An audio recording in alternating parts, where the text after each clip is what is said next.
Praise the Lord. May 19వ తేదీ 2024. ఈరోజు దేవుడు మనల్ని బలపరచు వాక్యము ఇర్మియా గ్రంథము 17వ అధ్యాయము 7వ వచనము. చదువుదాం చూడండి. యెహోవాను నమ్ముకున్నవాడు ధన్యుడు, యెహోవా వానికి ఆశ్రయముగా నుండును. ఆమేన్.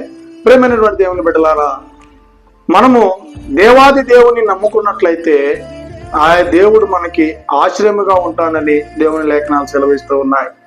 ఈ ఉదయకాల సమయంలో మనము అనేక మంది మీద నమ్మకం ఉంచుకుంటాం, అనేక వారి మీద, ఈ లోకపరమైనటువంటి వారి మీద నమ్మకం ఉంచుకుంటాం.